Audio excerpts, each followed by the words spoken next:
Welcome to day 58 of our Bible reading plan. We are reading Exodus chapter 27, Job chapter 15, Job chapter 16, Mark chapter 2, verse 13 to verse 28, 1 Corinthians chapter 8, and Psalms chapter 58. We're reading from the Berean Standard Bible, Exodus 27. You are to build an altar of acacia wood. The altar must be square, 5 cubits long, 5 cubits wide, and 3 cubits high. Make a horn on each of its 4 corners, so that the horns are of one piece, and overlay it with bronze. Make all its utensils of bronze, its pots for removing ashes, its shovels, its sprinkling bowls, its meat forks, and its fire pans.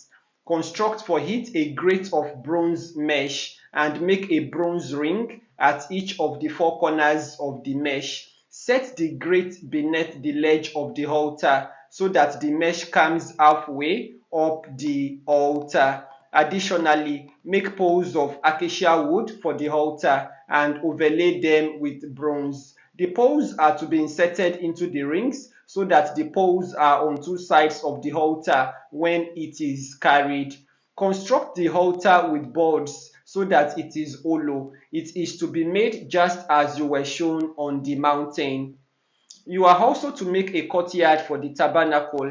On the south side of the courtyard, make curtains of finely spun linen, 100 cubits long on one side, with 20 posts and 20 bronze bases, and silver hooks and bands on the posts. Likewise, there are to be curtains on the north side, 100 cubits long, with 20 posts and 20 bronze bases, and with silver hooks and bands on the posts. The curtains on the west side of the courtyard shall be 50 cubits wide, with 10 posts and 10 bases. The east side of the courtyard toward the sunrise is to be 50 cubits wide. Make the curtains on one side 15 cubits long, with 3 posts and 3 bases, and the curtains on the other side 15 cubits long, with 3 posts and 3 bases. The gate of the courtyard shall be 20 cubits long, with a curtain embroidered with blue, purple, and scarlet yarn, and finely spun linen. It shall have 4 posts and 4 bases. All the posts around the courtyard shall have silver bands, silver hooks, and bronze bases. The entire courtyard shall be 100 cubits long and 50 cubits wide, with curtains of finely spun linen 5 cubits high, and with bronze bases. All the utensils of the tabernacle for every use, including all its tent pegs and the tent pegs of the courtyard, shall be made of bronze. And you are to command the Israelites to bring you pure oil of pressed olives for the light, to keep the lamps burning continually. In the tent of meeting, outside the veil that is in front of the testimony, Aaron and his sons are to tend the lamps before the Lord from evening until morning. This is to be a permanent statute for the Israelites for the generations to come. Now we're going to read Job chapter 15.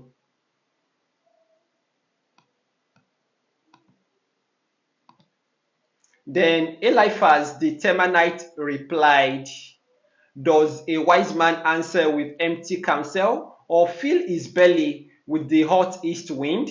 Should he argue with useless words or speeches that serve no purpose?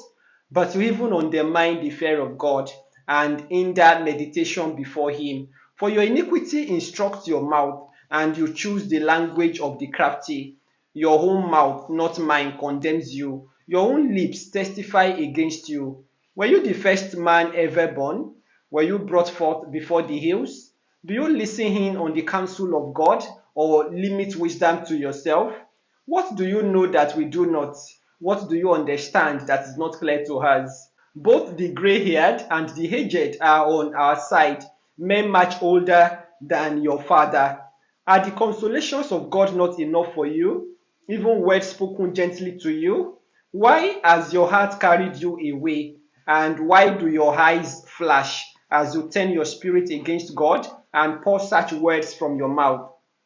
What is man that he should be pure, or one born of woman that he should be righteous? If God puts no trust in his holy ones, if even the heavens are not pure in his eyes, how much less man who is vile and corrupt, who drinks injustice like water? Listen to me, and I will inform you. I will describe what I have seen, what was declared by wise men, and was not concealed from their fathers, to whom alone the land was given, when no foreigner passed among them. A wicked man rides in pain all his days. Only a few years are reserved for the ruthless. Sounds of terror fill his ears. In his prosperity, the destroyer attacks him. He despairs of his return from darkness. He is marked for the sword. He wanders about as food for vultures. He knows the day of darkness is at hand. Distress and anguish terrify him, overwhelming him like a king poised to attack. For he has stretched out his hand against God, and has vaunted himself against the Almighty, rushing headlong at him with a thick studded shield. Though his face is covered with fat, and his waistline bulges with flesh, he will dwell in ruined cities, in abandoned houses, destined to become rubble. He will no longer be rich, his wealth will not endure, his possessions will not overspread the land. He will not escape from the darkness, the flame will wither his shoots, and the breath of God's mouth will carry him away. Let him not deceive himself with trust in emptiness, for emptiness will be his reward. It will be paid in full before his time, and his branch will not flourish. It will be like a vine stripped of its unripe grapes, like an olive tree that sheds its blossoms. For the company of the godless will be barren, and fire will consume the tents of bribery. They conceive trouble and give birth to evil. Their womb is pregnant with deceit. Job chapter 16. Then Job answered, I have heard many things like these. Miserable comforters are you all. Is there no end to your long-winded speeches? What provokes you to continue testifying? I could also speak like you if you were in my place. I could heap up words against you and shake my head at you, but I would encourage you with my mouth, and the consolation of my lips would bring relief. Even if I speak, my pain is not relieved. And if I hold back, how will it go away? Surely he has now exhausted me.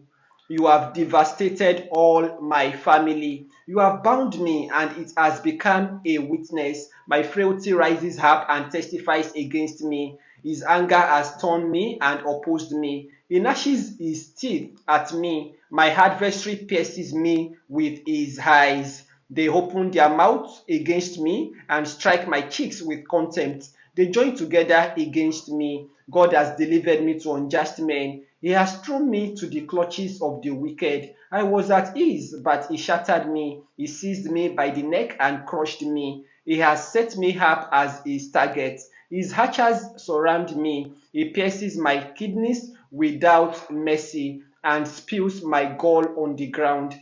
He breaks me with wound upon wound. He rushes me like a mighty warrior. I have sewn sackcloth over my skin. I have buried my horn in the dust. My face is red with weeping, and deep shadows ring my eyes. Yet my hands are free of violence, and my prayer is pure. O earth, do not cover my blood. May my cry for help never be laid to rest. Even now, my witness is in heaven, and my advocate is on high. My friends are my scoffers, as my eyes pour out tears to God. Oh, that a man might plead with God as he pleads with his neighbor. For when only a few years are past, I will go the way of no return. Now we're going to read Mark chapter 2, verse 13 to verse 28.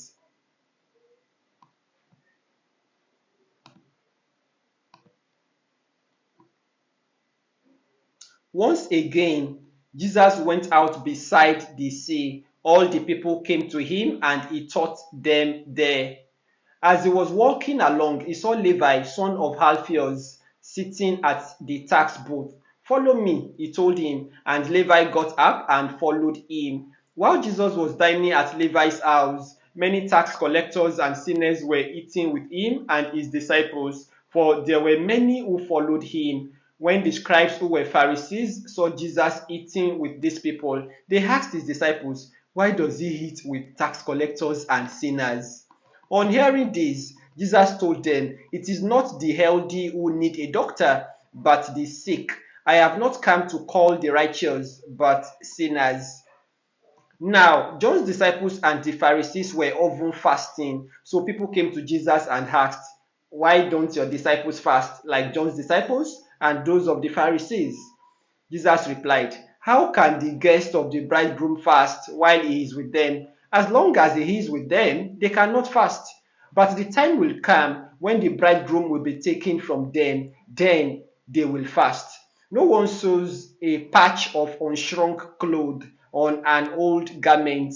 If he does, the new piece will pull away from the old, and a worse tear will result. And no one pours new wine into old wineskins. If he does, the wine will burst the skins, and both the wine and the wineskins will be ruined.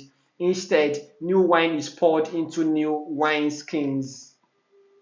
One Sabbath, Jesus was passing through the grain fields, and his disciples began to pick the heads of grain as they walked along. So the Pharisees said to him, look, why are they doing what is unlawful on the Sabbath? Jesus replied, have you never read what David did when he and his companions were hungry and in need? During the high priesthood of Abiathar, he entered the house of God and ate the consecrated bread, which was lawful only for the priest, and he gave some to his companions as well. Then Jesus declared, the Sabbath was made for man, not man for the Sabbath. Therefore, the Son of Man is Lord, even of the Sabbath. Our next reading is 1 Corinthians chapter 8.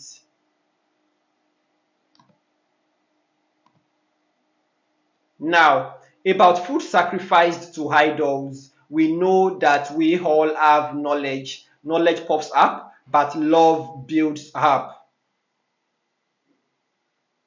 The one who thinks he knows something does not yet know as he ought to know, but the one who loves God is known by God. So, about eating food sacrificed to idols, we know that an idol is nothing at all in the world and that there is no God but one. For even if there are so-called gods, whether in heaven or on earth, as there are many so-called gods and lords, yet for us there is but one God, the Father, from whom all things came and for whom we exist. And there is but one Lord, Jesus Christ, through whom all things came and through whom we exist. But not everyone has this knowledge. Some people are still so accustomed to idols that they eat such food as if it were sacrificed to an idol, and since their conscience is weak, it is defiled. But food does not bring us closer to God. We are no worse if we do not eat, and no better if we do. Be careful, however, that your freedom does not become a stumbling block to the weak. For if someone with a weak conscience sees you, who are well informed, eating in an idol's temple, will he not be encouraged to eat food sacrificed to idols? So this weak brother for whom Christ died is destroyed by your knowledge. By sinning against your brothers in this way and wounding their weak conscience, you sin against Christ. Therefore, if what I eat causes my brother to stumble, I will never eat meat again, so that I will not cause him to stumble. Now we're going to read Psalms chapter 58.